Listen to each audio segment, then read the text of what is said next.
Hey y'all, it's your girl Cherry back with another video.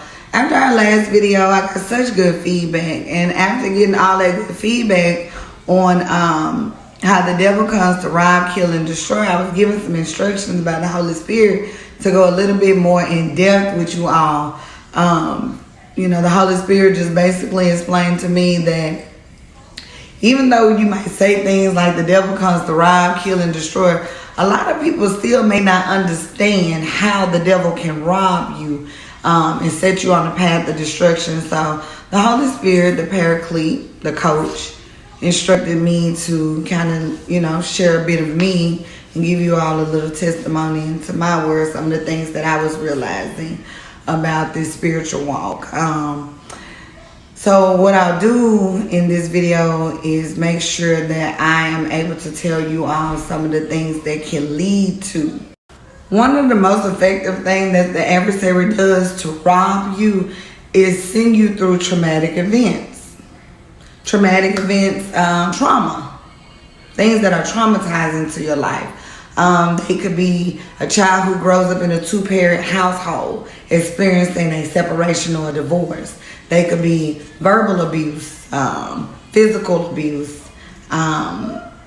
mental abuse on a child. Someone said something that planted a seed.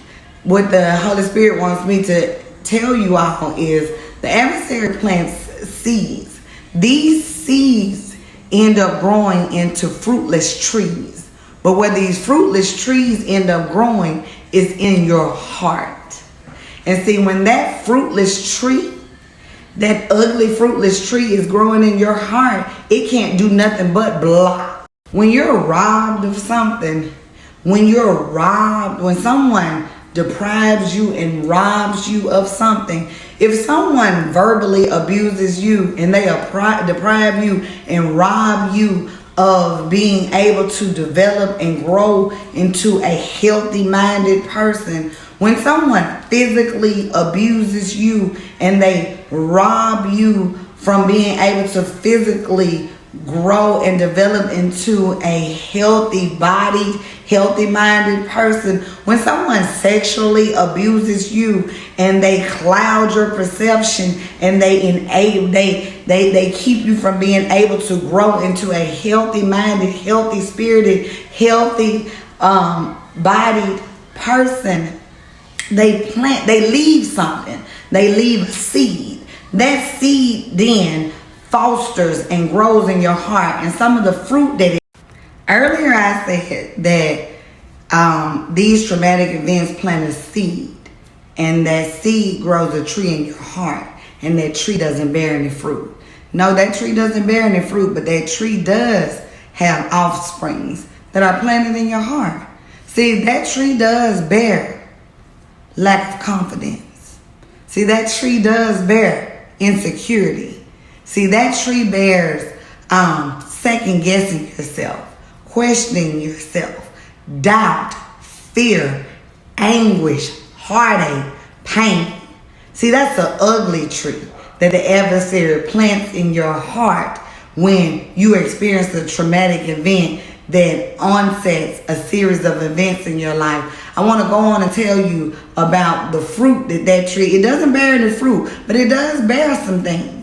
Insecurities, inadequacies, lack of confidence, in my personal testimony of dealing with trauma, one of the things that happened to me is I have been robbed so much, I started lacking confidence and becoming so insecure and second guessing myself to the point where I wondered, did I even deserve the things that I wanted? I ain't never had them. They have been snatched away from me so many times. They have been snatched away from me so much. Did I deserve them? Is that even what I wanted? Is that even what's good for me? So what I started to do in my own demise and my own destruction, because that tree was planted in my heart, making me insecure and lack confidence, I started in my second guessing started to count myself out of everything God had in store for me. I started listening to man and not listening to God. This is the message that the Holy Spirit wants me to be transparent about. And you all have to bear with me because this is a little hard for me to explain. In my insecurities and in my lack of confidence, one of the things that I was the most insecure about was a real man. See, because of my trauma and my traumatic events, I was always afraid of a real man. See, I was afraid that if I ever encountered a real man, and when I say a real man, I mean a God-fearing man, a man who loves God, a upright, a king, that one of the first things that he would see about me was how incomplete I was, how hurt and damaged I felt. And because of my trauma, I stayed on a frequency that didn't belong to me. See, I didn't stay on the frequency that God had set for me and the frequency that I was supposed to. One of the lasting effects of that tree that was planted in my heart was, like I said, I was afraid of a real man. See, I felt that if I encountered someone that was complete, whole, and filled with the Spirit of God, that the first thing they would do is look at me and see my trauma, see what I had been through, see my sore spot, see my pain, my source of pain, see my anguish, and they would look at it and they would judge me, and that they would determine that I was damaged goods, that I was incomplete. No, not good enough. This is real life. One of the things that I have feared most in my life is a good man, a real man. So I hung around low frequencies, low vibrational. I feel like one of the reasons that the Holy Spirit is leading me to be transparent and tell you all some things that I don't normally feel comfortable in saying is because we are too comfortable in our trauma experiences, with our trauma responses. Our trauma response is to hang around lower vibrational people that we feel like connected to because we don't feel so good about ourselves.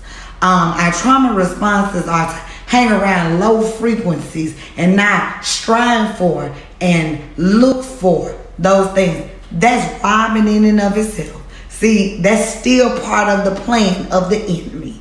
You were already robbed. And now one of the trauma that you inflict on yourself is now you're traumatizing yourself. You are keeping yourself from everything good and prosperous that you deserve. I'm going to say this and I'm going to be done. I know I'm not going to be done because God's going to bring me right back here. A lot of you all are dealing in easier. See, healing, taking a buzzsaw, taking a chainsaw and chopping down the branches of those trees, chopping down the stub of those trees, getting up under that tree with a shovel, looking for the seed and trying to uproot it is too hard. So we have a trauma response. We are doing everything that's easy.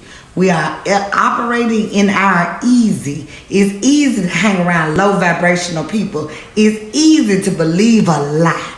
It's easy not to strive for greatness because you believe something that ain't meant for you to believe. I'm here to tell you today, I'm on you because God is on me. We deserve better. We take back everything that the enemy. Let me go ahead and wrap it up today. The devil comes to rob, kill, and destroy. The adversary only intends to rob, kill, and destroy. He plants a seed of doubt, fear, insecurity. And in that seed, you foster it, you nurture it, you feed it. It grows a tree. It grows a tree in your heart of fear, doubt, insecure, lack of confidence, and all of those things that will keep you killing your dream, killing your aspiration, killing your admiration, killing everything good about you. In your killing, you destroy everything that God has for you. I'm trying to be transparent today because hanging around those low vibrations, hanging around those low spirits and this, that, and that, that's your real demise. That's your real destruction.